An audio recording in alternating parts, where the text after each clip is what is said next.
Hello guys, welcome back to my channel. आज के इस वीडियो में देखेंगे हम एमएससी केमिस्ट्री थर्ड सेमेस्टर दिसंबर 2023 का पेपर देखने वाले हैं। केमिस्ट्री का थर्ड पेपर एनवायरमेंटल केमिस्ट्री का पेपर देखेंगे। बहुत ही इजी प्रश्न है, मज़ा आ जाएगा आपको। ठीक है, आपको लगेगा कि मैं तो ये बिना पढ़े इसको मैं पेपर देता तो पास हो जाता या पास हो जाती। देखना, आप क्वेश्चन देखना और क्वेश्चनों को तैयार भी आपको करना है। ठीक है, क्योंकि यहाँ पर जो एनवायरमेंटल केमिस्ट्री का जो पेपर है वो जो है बार बार रिपीट नहीं होता। मतलब नए नए क्वेश्चन आते हैं, तो कम से कम भी आपको जो है 3 साल क्वेश्चन पेपर तो पूरा पूरा अथवे से लेके सभी क्वेश्चनों को तैयार करना ही होगा। क्योंकि जो 2023 में आया है वो 24 में मुश्किल है कहीं एक आध ही प्रश्न आएगा आपका जो है आएगा, नहीं तो सब जो है नए नए क्वेश्चन आते हैं। सिलेबस भी जो है इन्वायरमेंटल केमिस्ट्री का बहुत ही बड़ा मिलेगा आपको। ठीक है, तो भाई पूरा ध्यानपूर्वक पढ़ना है। अब इन्वायरमेंटल है तो कोई दिक्कत नहीं है, पर्यावरण प्रदूषण ये सब आएगा तो ऐसा नहीं है भाई, कई सारे टॉपिक हैं आपको। यहाँ पर जो है सिलेबस ही बहुत बड़ा है, तो ध्यानपूर्वक आपको पढ़ना है इन्वायरमेंटल। यहाँ पर आप लिख के तो आते हैं लेकिन अंक नहीं मिलते, क्योंकि प्रॉपर आप लिखते नहीं हैं, सही सही लिखते नहीं हैं, अपने मन से ही जो घिसा पिटी है, जो 12वीं में पढ़ा है, 10वीं 12वीं बीएससी वगैरह में वही लिख देते हैं। तो भाई आप केमिस्ट्री के लैंग्वेज पर आपको लिखना है इन्वायरमेंटल केमिस्ट्री, तब आपको अंक मिलेंगे। नहीं तो काफ़ी सारे स्टूडेंट के वही कमेंट आते हैं, हमने तो बहुत सारा लिख के आया था पेपर में, पूरा कापी भरा था, सप्लीमेंट्री लिया था, ये लिया था, दंड फंद जो भी है। तो कॉपी भरने से मतलब नहीं है भाई, केमिस्ट्री के लैंग्वेज में आप लिखिए भी तो। ठीक है, तो हमारे चैनल पर Hindi English mix notes available है। डिस्क्रिप्शन में कॉन्टैक्ट नंबर दे रखा है, बाकी कॉन्टैक्ट नंबर वगैरह मैं यहाँ पर लिख देता हूँ। आप जो है जिसको भी लेना है तो आप कॉन्टैक्ट कर लीजिएगा। ओल्ड पेपर फ्री में दिए जाएंगे 3 साल के। 9770234998 इस पे कांटेक्ट करके हिंदी इंग्लिश मिक्स नोट्स ले सकते हैं कम कीमत पर। डिस्क्रिप्शन में भी नंबर दे रखा है। और एमएससी थर्ड सेमेस्टर केमिस्ट्री एक प्लेलिस्ट मिल जाएगी यूट्यूब पर, सारी वीडियोस अपलोड है पुराने पेपर वाली थर्ड सेमेस्टर की, आप देख लीजिएगा। फोर्थ सेमेस्टर के भी कंटेंट अवेलेबल है, तो आप सब्सक्राइब कर लीजिए। आगे भी आपको ये चैनल काम पड़ने वाला है। थर्ड 3 घंटे का समय रहता है, 40 अंक का पेपर होता है। आपकी यूनिवर्सिटी में हो सकता है 80 अंक का पेपर होता हो, कोई दिक्कत नहीं है। ठीक है, क्वेश्चन तो सेम ही आते हैं, क्वेश्चन ऊपर ध्यान देना है, अंक वंक पे नहीं देना है। कभी कभी क्या है, वही प्रश्न 2 अंक में, कभी कभी 5 अंक में, इस टाइप का आ जाता है। लघु का शॉर्ट में, शॉर्ट का लघु उत्तरी में, इस प्रकार कर देता है, कोई नहीं है। तो इस यूनिवर्सिटी में 5 विकल्प पूछते हैं, एक एक अंक के 5 विकल्प, पाँचों यूनिट से तो 5 अंक के विकल्प हो जाते हैं। तो अब ये नहीं कि आपकी यूनिवर्सिटी में नहीं विकल्प नहीं पूछते तो हम यहाँ से स्किप कर देते हैं, क्वेश्चन आंसर देखेंगे, तो ये नहीं करना है भाई। वही सिलेबस तो आप पढ़ रहे हैं तो आप विकल्प भी तो देख सकते हैं। विकल्प आखिर आपको जो आपने जो सिलेबस पढ़ा है उससे विकल्प वगैरह अगर आते हैं तो वो बनते भी हैं या नहीं बनते हैं, तो वो भी आपको जो है थोड़ा सा देख सकते हैं। ठीक है, आगे आप कंपटीशन में जाएंगे तो विकल्प वगैरह ही तो पढ़ना है ना। अब यहाँ पर आ जाते हैं, वायुमंडल का सबसे ठंडा क्षेत्र है। पहला विकल्प ट्रोपोस्फियर, थर्मोस्फियर, स्ट्रेटोस्फियर। बहुत ही बढ़िया नोट्स हमारे चैनल के द्वारा बनाया गया है, आप ले सकते हैं। और यहाँ पर है मीजोस्फियर, तो बताना है भाई the cold region of the atmosphere.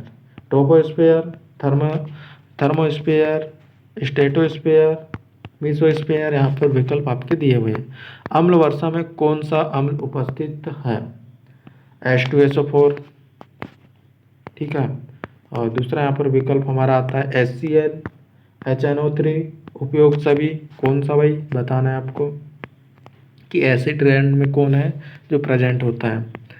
तीसरा यहाँ पर जो विकल्प है, जल का क्लोरीनीकरण हानिकारक होता है जब जल में उपस्थित होता है अमोनिया, घुलित ऑक्सीजन, कार्बन डाइऑक्साइड सभी।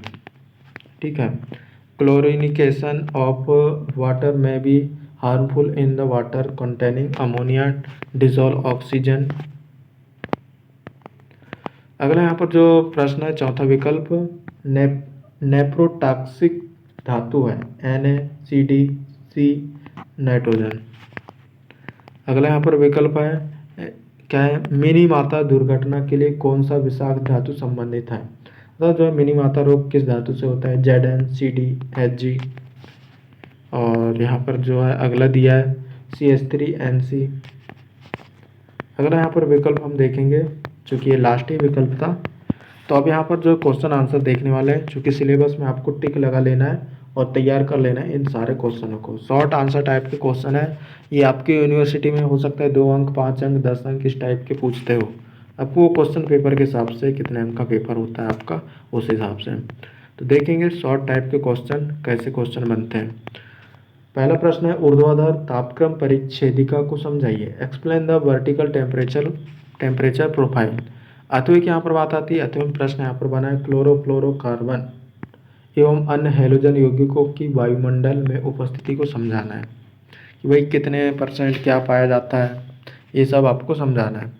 Explain the process of chlorofluorocarbon and other halogen compound in environmental. तीसरे यूनिट से यहाँ पर प्रश्न आप दूसरे यूनिट से एरोसॉल से आप क्या समझते हैं, what do you understand by aerosol. ठीक है, और 8वें में यहाँ पर पूछा है CO के प्रदूषण को समझाइए। कौन नहीं, सभी को पता है भाई कार्बन मोनोऑक्साइड के दुष्प्रभाव।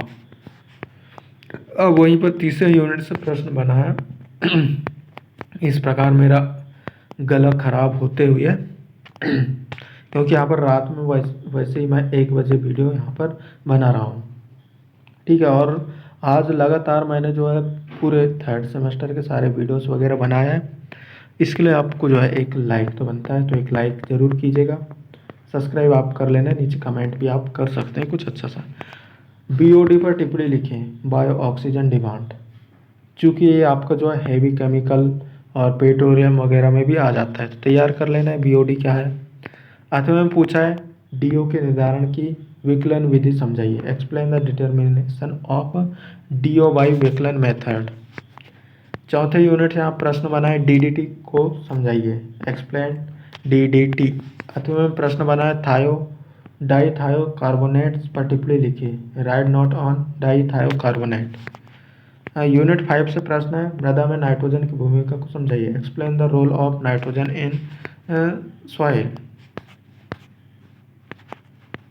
नेक्स्ट यहाँ पर बात करें, 8वें प्रश्न है लंदन स्मॉग को समझाइए। Explain London smog. अब यहाँ पर जो है 5 अंक के प्रश्न हो सकता है आपके इसमें 10 अंक 15 अंक के प्रश्न ये पूछे जाते हो, यदि आपका 70-80 अंक का पेपर होता होगा तब। तो देखेंगे लॉन्ग टाइप के क्वेश्चन कैसे आते हैं, तैयार आपको कर लेना है। NO2 के प्रकाश रासायनिक अपघटन की क्रियाविधि एवं ओजोन की उत्पत्ति को समझाइए। ठीक है, अगला प्रश्न यहाँ पर हम देखने वाले हैं, कहाँ गया, निम्नलिखित को समझाइए। फास्फोरस चक्र क्या होता है, वायुमंडलीय परतें क्या होती है। फर्स्ट यूनिट से प्रश्न है, ठीक है, एटमॉस्फेयर से। फास्फोरस चक्र, वायुमंडलीय परतें, ये इजी हैं, कोई दिक्कत नहीं, आपको देख लेना है। Phosphorus cycle, atmospheric layer. Unit यहाँ दूसरे की बात आती है, वायु प्रदूषण क्या है तथा इसके प्रदूषकों को बताकर वर्गीकरण कीजिए। What is air pollution. Explain the pollution and its classification. 8वें की यहाँ पर बात आती है, 8वें प्रश्न दिया हुआ है, निम्न को समझाइए। अम्ल वर्षा, ग्रीन हाउस प्रभाव क्या है। वेरी इजी प्रश्न, अब वैसे ही आपको बन जाएगा। एसिड रेन क्या है, ग्रीन हाउस इफेक्ट क्या है। बहुत ही इजी प्रश्न पूछते हैं, कोई दिक्कत नहीं है, तैयार आपको कर लेना है। बाकी हर बार जो है ये प्रश्न नहीं पूछते हैं, नए नए क्वेश्चन आते हैं, बाकी रट लेना है, आपको तैयार कर लेना है। प्राकृतिक जल में अवकरणीय रसायन को विस्तार से समझाइए। Explain the detail study of redox chemistry in natural water. 8वें जो प्रश्न है वो हम देखेंगे, अवशिष्ट एवं वाहित मल का उपचार विस्तार से समझाइए। Explain the detail study treatment of waste and sewage. चौथे यूनिट से प्रश्न है CD विषाक्तता को विस्तार से समझाइए। Explain the detail study of CD toxicity. अगला यहाँ प्रश्न देखेंगे इस 8वें का, चौथे का, अथवा निम्न को समझाइए। एक मिनट, क्या है, बहुनाभिकीय एरोमेटिक हाइड्रोकार्बन और जीवाणुनाशक को समझाना है।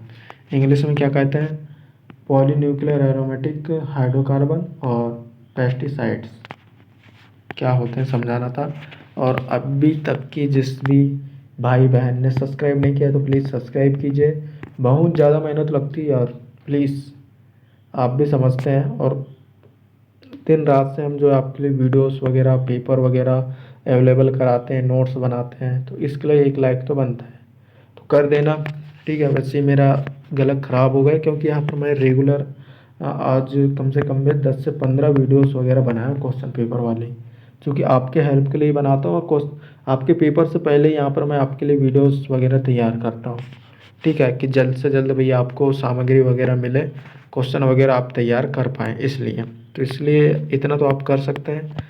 11वें नंबर का प्रश्न है, भोपाल गैस त्रासदी, चर्बोनिल दुर्घटना। तो आप तो एक बार आपको पढ़ने का तैयार हो जाएंगे, और आपको केमिस्ट्री लैंग्वेज पे ही लिखना है। ठीक है, केमिस्ट्री समान, explain the following, Bhopal gas त्रासदी, चर्बोनिल एक्सीडेंट। 8वें में दिया हुआ है क्या, मृदा मृदा का संगठन तथा मृदा प्रदूषण को विस्तार से समझाइए। तो ये तो सभी को बन जाता है, मृदा का संगठन कितने प्रकार के, जलोढ़ मिट्टी, लाल मिट्टी, लेटेराइट मिट्टी, काली मिट्टी। और मृदा प्रदूषण तो आपको पता है कि काय होता है, अत्यधिक खाद वगैरह, ये सोडा खातू, ये सब का यूज़ करने से हो जाता है। तो इस टाइप के प्रश्न आपके पूछते हैं, और हर बार नए नए क्वेश्चन पेपर आप क्वेश्चन तैयार होते हैं, सभी क्वेश्चनों को आपको तैयार करना है। इन्वायरमेंटल है, सिलेबस बहुत बड़ा है आपका। ठीक है, तो आपको इसको अच्छे से पढ़ना है, क्योंकि यहाँ पर जो है लिख के तो सब आते हैं, लेकिन वो सब लिख देते हैं 12वीं बीएससी वगैरह की लैंग्वेज में। केमिस्ट्री की लैंग्वेज में लिखो, थोड़ा कम भी लिखोगे तो आपको मार्क्स वगैरह मिल जाएंगे, उतने ज़्यादा फेकोलॉजी करने की आपको ज़रूरत नहीं है। ठीक है, वरना आपको जो है कम अंक मिलेंगे, वही थोड़ा बहुत, 40 अंक का पेपर है तो कम से कम भी वही 25-30 अंक दे जाएगा, बाकी हटाओ। ठीक है, तो अच्छा सा लिख के आपको आना है। मिलते हैं अगली वीडियो पर, thanks for watching, bye. Notes के लिए डिस्क्रिप्शन में कॉन्टैक्ट नंबर है, कॉन्टैक्ट कीजिएगा।